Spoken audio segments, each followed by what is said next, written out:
रामकृष्ण हरिबंधूनो, नर्मदे हर नर्मदे हर बंधूनो. नर्मदा परिक्रमा करत असताना आपल्याला दाखवायचं आहे काय ते मी तुम्हाला आत्ताच दाखवते. बंधूनो बघून घ्या. नर्मदे हर बाबा. नर्मदे हर. बाबा तुमचं नाव काय? माझं नाव भागवतराव ढोक.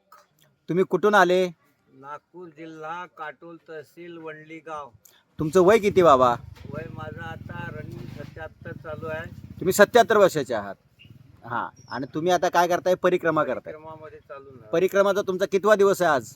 आज माझा जवळपास 2 महिन्याला कमी आहे, थोडं 10 दिवस.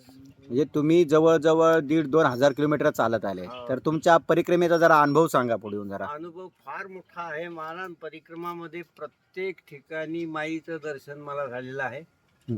ज्या ज्या ठिकाणी जी जी मी इच्छा मनामध्ये निर्माण केली ती इच्छा माईनं माझी पूर्ण केलेली आहे.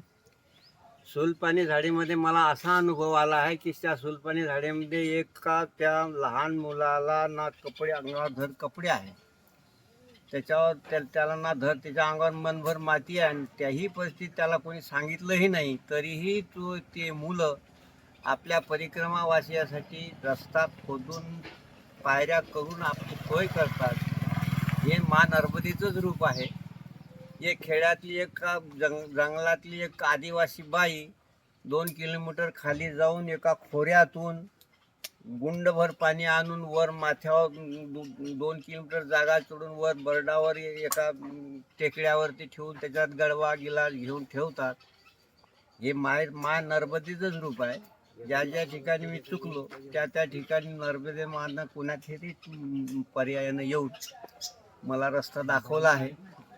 आणि बाबा, आजच्या युगामध्ये माणसाचं वय साधारण 70 वर्ष म्हणलं की माणूस डुबकतो, जातो, जगत नाही. आज तुमचं वय 77 वर्ष आहे. 77 वर्ष म्हणजे कल्पनेच्या पुढचं वय आहे. या वयात सुद्धा तुमच्यामध्ये एवढी उमेद, एवढी म्हणजे ताकद, किंवा नक्की हे कशामुळे तर कशी ताकद आज तरुण पोरं करू शकत नाहीत. माझ्यासारखा 50-51 वर्षाचा मी दमतोय, थकतोय, पण तुमच्याकडे बघून असं वाटतच नाही. हे कशाचं श्रेय आहे, कशाचं फलित आहे?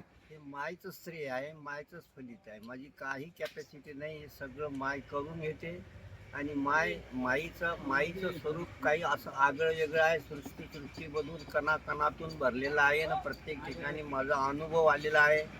आणि माय हे चराचरामध्ये सृष्टीमध्ये भरून वाहिलेली आहे ना. ज्याला आईचं सहकार्य आहे, ज्याच्यावर मायेचा पदर ज्याच्या अंगावर आहे, त्याला कुठल्याही प्रकारची इजा, कुठल्याही प्रकारचं दुःख होऊ शकत नाही. हा माझा अनुभव. तुम्ही आता हिंदी भाषिकबद्दल बोला. महाराष्ट्रातील माणसांसाठी, महाराष्ट्रातील प्रत्येक भक्तासाठी तुम्ही काय संदेश देऊ इच्छिता? संदेश हा देऊ इच्छितो का तुमच्या जीवनामध्ये सार्थक करून घ्या. असं तुम्ही एकदा तरी जीवनामध्ये माईची परिक्रमा करा, त्याचा तुम्हाला अनुभव येईल आणि तुम्ही जरूर परिक्रमामध्ये या.